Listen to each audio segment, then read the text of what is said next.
I drove for hours that night. City lights replaced the quiet streets of Haverton. The world outside moved fast, precise, indifferent. Inside my chest, something colder began to form. Not fear anymore. A plan. My name is Elena Ward. I work in risk analytics at Silver Lake Meridian. Numbers are my language. They don't lie, don't beg, don't cry. They reveal patterns people try to hide. That's why I trust them more than faces. I open my laptop, the screen pale against the dark. A new folder blinked on the desktop. Silent ledger. Each file a memory, cataloged and time-stamped. Mom's messages. The bruises. The phone's last backup before it shattered. Every file carried the same truth. He wanted control. And I wanted proof. The city hummed below my window. I began writing, methodical, detached. Entry 1, the night he broke the phone. Entry 2, her silence recorded in text. Entry 3, my choice to stop being quiet. I archived them with the same precision I used at work. Every folder had a rule, every rule a reason. At Silver Lake, precision keeps companies alive. At home, it keeps me sane. I stared at the wall, where shadows flickered from streetlights. Arthur Hale's voice still echoed in my head. Are we clear? Yes, but not in the way he thought. He believed fear would keep me still. He didn't understand that data is patient. Data waits. It remembers everything. I remembered too. How he smiled in photographs, the hero of small-town charity drives. How reporters called him a pillar of ethics. The same hand that held donation checks once crushed my phone. It was almost poetic. At work, rumors spread about the North Bay merger. $1 billion deal. An empire built on risk management. They said North Bay wanted stricter oversight. Someone with a clean record, a spotless reputation. Arthur's name came up in a leaked email. The words burned into my screen. Ethics consultant candidate, Arthur Hale. My stomach turned cold. He was coming. Not into my home this time, but into my world. Into the only place I had power. I opened my private drive. Created a new document. Title, Merger Observations.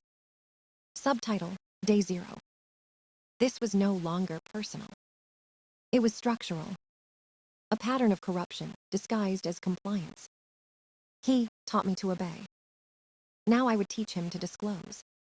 The cursor blinked, waiting. I typed the first sentence slowly. Integrity begins where fear ends. It wasn't a threat. It was a promise. Outside, the night deepened, thick with static. I saved the file, encrypted it, backed it up twice. In the quiet glow of the screen, I saw my reflection. A woman no longer trembling. A woman building a case. And somewhere between the keystrokes, I stopped feeling small. The data was mine now. And soon, so would be the truth. Arthur Hale was a story everyone loved to tell. The man who rebuilt churches and donated books to schools. His smile was printed on local magazines every December. The papers called him a moral compass for Haverton. They never saw the other side of that compass.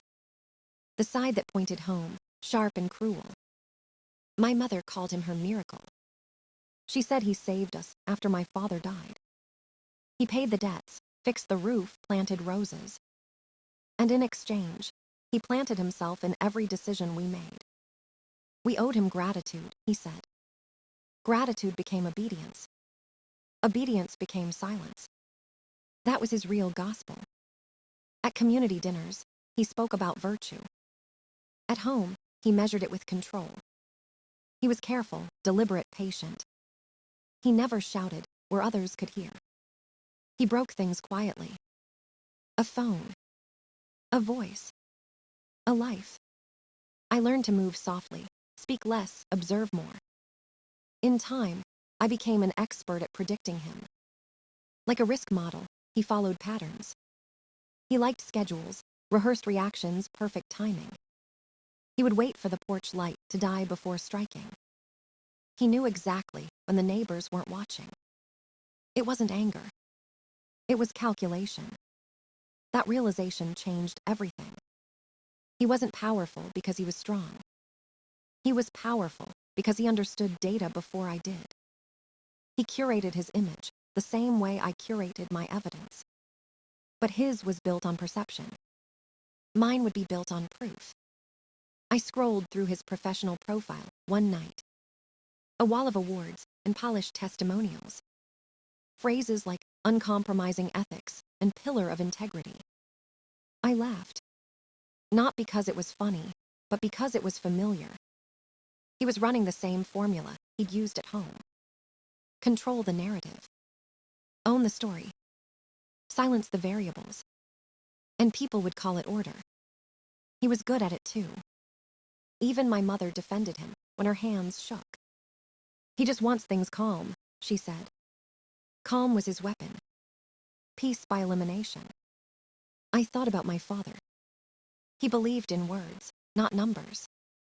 A professor who taught poetry until his heart stopped mid-lecture. Arthur arrived with a handshake and a checkbook. My mother mistook noise for strength, and I mistook survival for peace. Now I see it clearly. There's no peace in submission. Only pause. Only waiting for the next command. At Silver Lake, they call me precise. But precision was forged at that dining table. Every rule I followed came from watching him break one. He turned life into a controlled experiment. And he thought he'd erase the variables. He never expected one of them to start taking notes. So I kept writing. Not about what he did, but about what he built. A system of image, fear, and control. And for the first time, I knew how to dismantle it.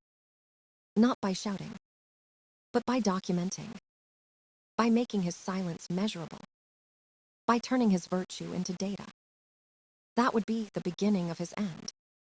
I spent the next morning inside the MA data room, sifting through clauses and annexes with a practiced, clinical patience. My eyes scanned headings until one phrase snapped into focus like a hidden trapdoor opening beneath my feet.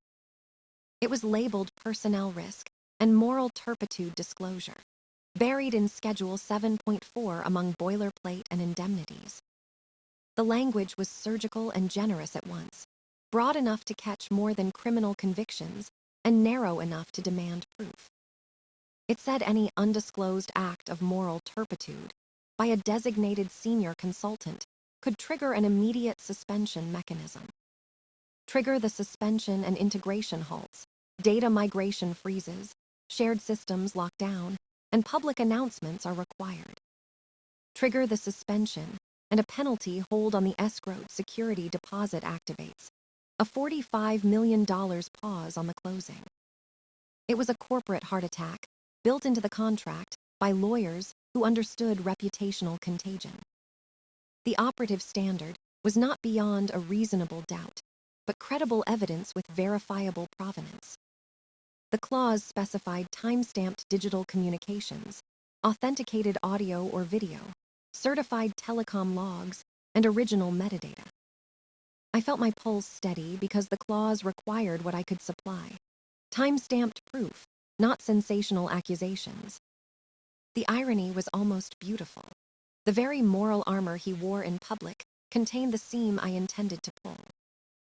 I closed the legal text and opened a blank encrypted file with a single cold working title, Ethics Gate.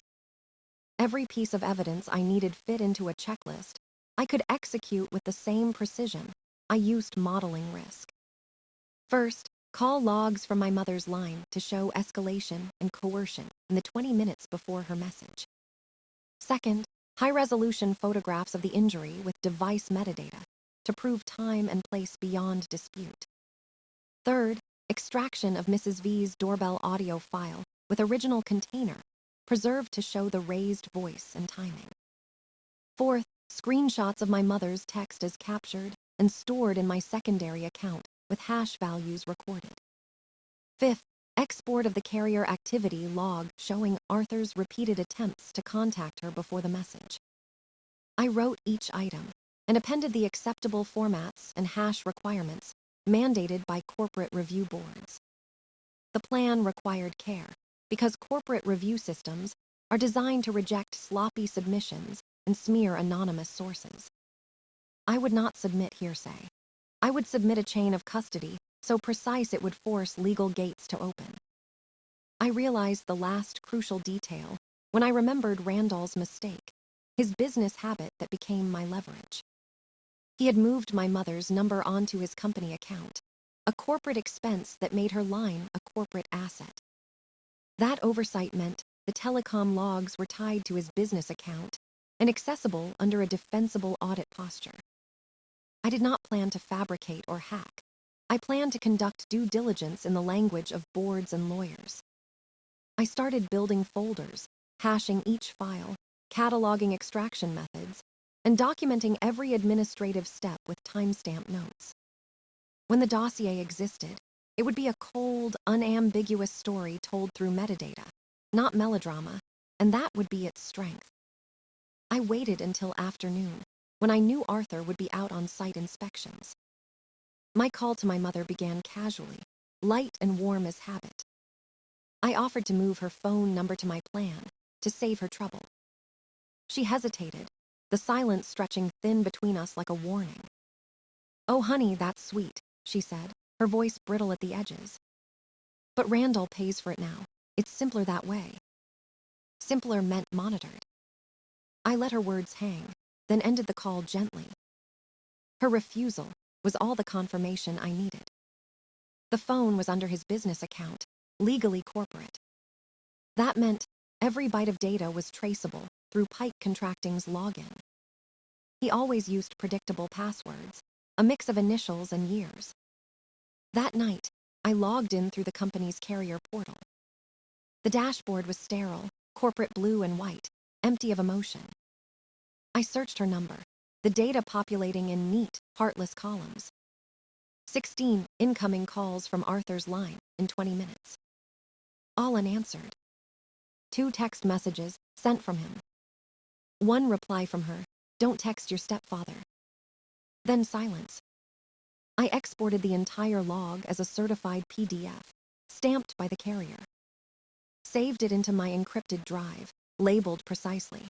Hail call log 2140, PDF. Each new document tightened the noose 1 notch. Next came the evidence of harm, simple and irrefutable. The bruise had deepened, turning violet under my skin. I stood in the marble lobby of Silver Lake, the logo gleaming behind me. Raised my tablet, took 3 steady photographs. Metadata recorded automatically. GPS, time, device ID, company location. The injury had occurred at his home, but the record lived in corporate space. Domestic violence, reframed as professional evidence. I uploaded the images to the chain of custody folder, hashed and sealed. The third piece required diplomacy. Mrs. V's house still faced my mother's porch. I bought a fruit basket, a polite excuse for intrusion. Her eyes flickered with curiosity when she saw me at her door. We spoke of small things first, then I mentioned her new camera system. I told her I was running a neighborhood signal audit for my job. Asked gently if she noticed interference Tuesday evening around 6:30. She understood without hearing it said. An hour later an email arrived, subject line, Tuesday. Attachment, front door 0284, MP4. I didn't open it. Downloaded, extracted the audio, hashed the file, preserved original metadata. Created a README with extraction details, and generated its own hash. Every step logged in a single document, chain of custody, TXT. When finished, I stared at the directory tree, clean, organized, final. Screenshots, call logs, photos, audio. Every line of code, every file hash, a nail in his perfect reputation. I compressed the folder, encrypted it, and prepared the submission email. Recipient, Ethics violations at North Bay Axis, calm. Subject, urgent matter, designated consultant. Body, concise, clinical, undeniable. Attached, ethics gate zip. I press send. The confirmation arrived less than a minute later. Ticket A1173, received and assigned. The system had acknowledged him. And that was all I needed. The signing day was approaching fast, colder than the calendar suggested. The building felt sharper, like it knew what was coming. I spent nights reviewing every document until my eyes blurred. At 3 a.m., I created the final copy of the dossier, sealed and printed. The envelope looked harmless, beige and thin, but it carried a detonator. Across the front, I wrote one sentence in black ink.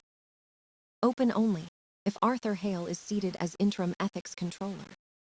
The handwriting was steady, not angry, just certain. The next morning, I took the elevator to the 57th floor. The legal department smelled of toner and cold air. People there spoke in measured tones, every word an equation. At the end of the corridor sat Clara Jensen, junior compliance counsel.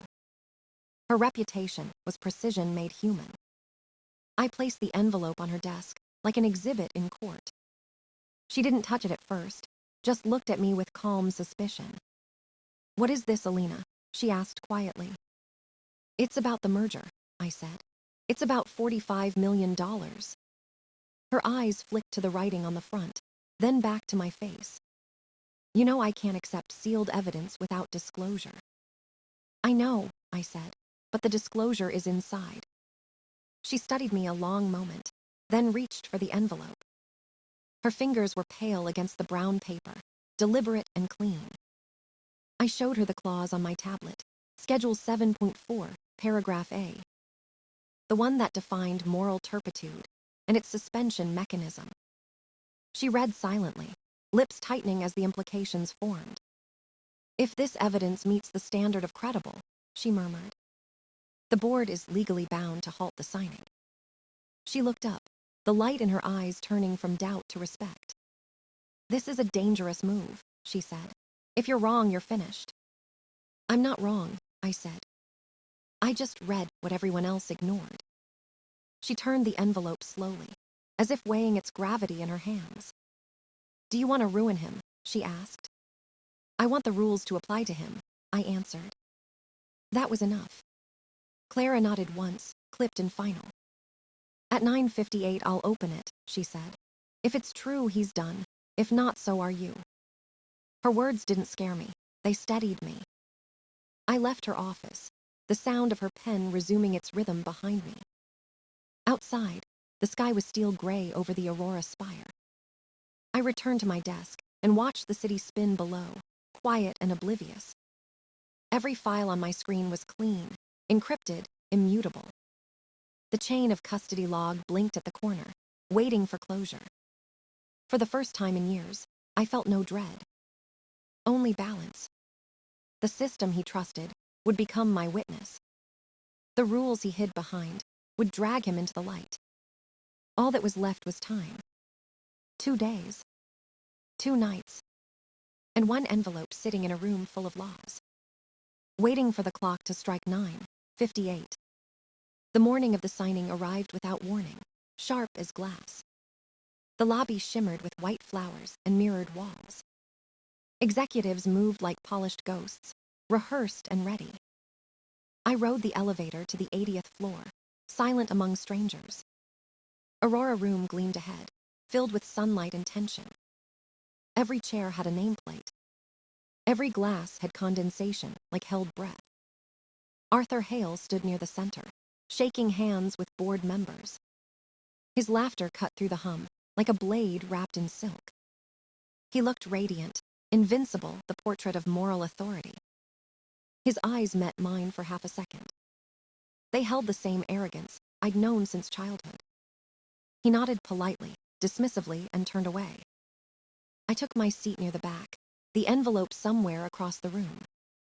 Clara Jensen entered 10 minutes later, calm as a verdict. She carried no bag, no binder, only the sealed envelope. Her heels clicked once, twice, then silence. "Before we begin," she said, her voice even, "a procedural matter." Arthur smiled thinly, expecting ceremony. Clara's hand broke the seal with a single, deliberate motion. The sound was soft but final, like a trigger pulled in a church. The room stilled. Inside were 12 pages, 3 photographs, 2 files on a USB drive. She read the first line aloud. "Pursuant to Schedule 7.4, submission of verifiable evidence has been received." The color drained from Arthur's face, as if the sentence had stripped him. He tried to interject, but the chairman raised a hand. Clara continued, her voice firm, professional, merciless. "Evidence includes authenticated call logs, verified media, and timestamped documentation." Each phrase landed like a blow. Every word had a source, every source a signature. The chairman requested the packet be displayed on screen. Arthur's voice cracked. "This is absurd," he said, too fast, too loud. But the projection showed the data in real time. Dates, times, coordinates. The metadata didn't tremble. The bruised wrist filled the wall, pale under fluorescent light. No one spoke. Silence became its own judgment. The ethics officer leaned toward the chairman. "We have to suspend the appointment," she said quietly. He nodded once. Arthur turned toward me, eyes wild with disbelief. "You did this," he whispered. I didn't answer. The rules did.